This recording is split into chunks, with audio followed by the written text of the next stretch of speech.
Barrister Fuad, আপনার কাছ থেকে শুরু করি যে আমরা সম্প্রতি দেখলাম ডক্টর মোহাম্মদ ইউনূস মাননীয় প্রধান উপদেষ্টা ঐকমত্য কমিশনে হাজির হয়ে তিনি বললেন যে ঐকমত্য হতেই হবে, দ্বিমতের কোনো জায়গা নেই, এরকম একটা অবস্থান তিনি জানিয়েছেন। তাহলে নির্বাচন সার্থক হবে না দ্বিমত রেখে সম্পন্ন হলে। সেজন্যই আমি আসলে প্রশ্ন করতে চাই যে তিনি অবস্থান বদলালেন কিনা বা বদলালেন কেন? কারণ তিনি তো আগে বলেছিলেন যে যতটুকু ঐক্যমত হবে ততটুকুই বাস্তবায়ন হবে। আহ, কিন্তু এখন এক ঐক্যমত হতেই হবে, এই অবস্থানে কেন গেলেন? ব্যারিস্টার আসাদুজ্জামান ফুয়াদ, কি মনে হয়? ধন্যবাদ। আমার মনে হয় যে ওটাকে ওই সেন্সে নেয়ার দরকার নাই। আমি মিটিং এ ছিলাম। ওনার পুরো বক্তব্যের নির্যাস হচ্ছে যে রাজনৈতিক দলগুলো তাদের ভিতরকার যে দ্বিমতগুলো আছে সেটা যথাসম্ভব যদি নিজেরা সমাধান করে ফেলতে পারে, তাহলে আমাদের শত্রুরা যারা এই সিচুয়েশন গুলোর জন্য সুযোগ নিতে চাচ্ছে, দেশে অরাজকতা তৈরি করতে চাচ্ছে, তারা নিতে পারবে না। তো সেখানে তিনি ওই যে আলাদিনের চেরাগের কথা বলেছেন, যে আমাদের যদি সুযোগ থাকে তাহলে কি আমরা কমটা করব না বেশিটা করব, যত বেশি করা যায় আর কি। এবং আপনি জানেন যে আমাদের অনুরোধে কমিশনের মেয়াদও 1 মাস বাড়ানো হয়েছে, যে যত বেশি নোক্তা দেয়া আছে, নোট অফ ডিসেন্ট, আপত্তি দেয়া আছে, এগুলো আলোচনা করে কমিয়ে নিয়ে আসা যায়, একমত হওয়া যায়, সব পক্ষ আরো ছাড় দিতে পারে কিনা, এই ব্যাপারগুলোতে উনি আসলে ওভারঅল বলেছেন আর কি। যে ব্যাপারটা এরকম না যে চাবুকের নিচে রাইখা যে বেটা সব বিষয় একমত হবে, তাই নাহলে আজকে রাতে খাবার দিব না আর কি। মানে মানে এরকম কোনো বিষয় না আর কি। এটা আমার কাছে মনে হয়নি আর কি। জি, আমি আপনার কাছে এই চাবুকের নিচে রাখার বিষয়টা নিয়ে আসবো। তবে আমি মুস্তাফিরুজের কাছ থেকে ওটা একটু শুনে নিয়ে আসি যে আপনার কি মনে হলো, অবস্থানের পরিবর্তন ঘটেছে কি কিছু, নাকি আগের মতোই আছেন, যতটুকু ঐকমত্য হবে ঠিক ততটুকুই বাস্তবায়ন, তার বেশিও না কমানো? জি। উম, এখন পর্যন্ত সেটা তো বোঝা যাচ্ছে না, কারণ একটা রিজিড পজিশন দেখা যাচ্ছে বিএনপি এবং জামাতের মধ্যে। এবং একটা পাল্টাপাল্টি জিনিসটা একটু বাড়লো এই কারণে যে আহ, যখন নাকি জামাতের নেতৃত্বে 7টা রাজনৈতিক দল মাঠের আন্দোলন কর্মসূচি দিল। যেহেতু ঐকমত্য কমিশনের ভেতরে আলোচনার বিষয়টা এখনো শেষ হয়ে যায়নি, জিনিসটা হয় কি, যখন আলোচনার দুয়ারটা বন্ধ হয়ে যায় তখন আন্দোলন করে। এখানে তো আহ, আলোচনাটা চলছে, 30টা রাজনৈতিক দল যেখানে অংশ নিচ্ছে, সেখানে হঠাৎ করে আন্দোলন কর্মসূচিটা কেন?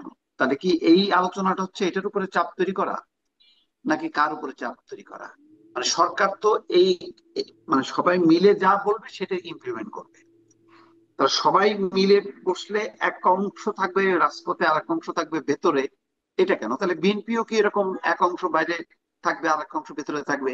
তাহলে একটা হযবরল অবস্থা না? এটা তো এক ধরনের, বিশেষ করে নির্বাচনের রোডম্যাপ ঘোষণার পর এই ধরনের কর্মসূচি কিন্তু খুব বিপজ্জনক। এগুলি হয় মানে হাসিনা রেজিমে বা একটা পলিটিক্যাল গভর্নমেন্ট যখন ক্ষমতায় থাকে তখন তার নীতির বিরুদ্ধে এই ধরনের ইয়ে হয়। এখন কার বিরুদ্ধে কে লড়ছে? এই গভর্নমেন্ট কার? এই গভর্নমেন্ট তো এনসিপির, এই গভর্নমেন্ট তো এবি পার্টির, এই গভর্নমেন্ট তো বিএনপির, এই গভর্নমেন্ট তো জামাতের। তাহলে রাজপথে কেন? কেন আলাদা একটা জোট? যদি এটা নির্বাচনী জোট হয় তাহলে সেটা আলাদা কথা, সেটা তো করতেই পারে। কিন্তু এই ইস্যুতে যে আমি পিয়ার মানে কি মানবো না, এটা তো হলো আভ্যন্তরীণ আলোচনার ভিত্তিতে ঠিক হবে শেষ পর্যন্ত, যে ঐকমত্য কমিশন সবার আলোচনা শুনে তারা কি সিদ্ধান্তটা নেবে এবং কিভাবে এটা ইমপ্লিমেন্ট করবে। কিন্তু তার আগে আমি আন্দোলন কর্মসূচি দিয়ে আমি বের হয়ে আসলাম, তাহলে জিনিসটা কি দাঁড়াচ্ছে? তাহলে জিনিসটা তো একটু জটিল আকার ধারণ করো। তার মানে ঐকমত্যের জায়গাটা আহ মানে ঠিক যে আমরা আলাপ আলোচনা করেই সমাধান করব, বিষয়টা তা না। আমাকে আমার দাবিটা পূরণ করতেই হবে, এর কোনো আহ, পথ নেই। মানে দেয়ালে, বলে না দেয়ালে পিঠ থেকে গেলে তখন মানুষ এই ধরনের কর্মসূচি করে। তো অনেকটা সেরকমই আহ অবস্থাটা তৈরি হওয়াতে আমার কাছে মনে হচ্ছে বিষয়টা এখন বেশ জটিল। কারণ ডক্টর মোহাম্মদ ইউনূস আজকে কিন্তু একটা কথা বলছেন, তাও কি বিদেশি ডেলিগেটদের সামনে বলছেন যে এখনো কোন কোন মহল নির্বাচন ঠেকানোর চেষ্টা করছে, কিন্তু আমরা ঠেকবো না, আমরা ঘোষিত সময়ের মধ্যেই নির্বাচনটা করব।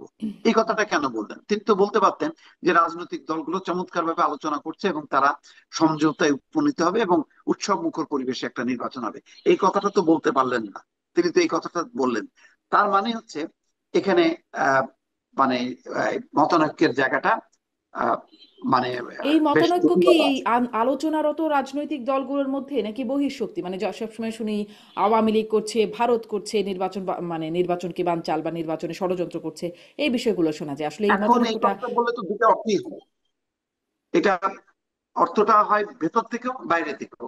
উনি নির্দিষ্ট করেননি যে কোন পক্ষ বাধা দিচ্ছে নির্বাচন অনুষ্ঠানে, জি, মহল কিন্তু স্পষ্ট আমার ধারণা করেননি। যে এই পর্যায়ে যারা আন্দোলন হুম। করছে নিশ্চয়ই এই আন্দোলনটা সরকারের জন্য সুখকর না, বিএনপির জন্য সুখকর না। বিএনপি তো বলেছে, সালাউদ্দিন আহমেদ বলেছে যে আলোচনা চলা অবস্থায় এই ধরনের আন্দোলন অনভিপ্রেত, তবে তাদের গণতান্ত্রিক অধিকার আছে, এই কথাটা হুম। বলছে। কিন্তু এটা তো না, বোঝাই যায়। আমরা তো কখনো এবং কখনো আজকে দেখলাম সরকারের আমি জন্য শুনছি সুখকর মোহাম্মদ চৌধুরী আন্দোলনও দেখেছি।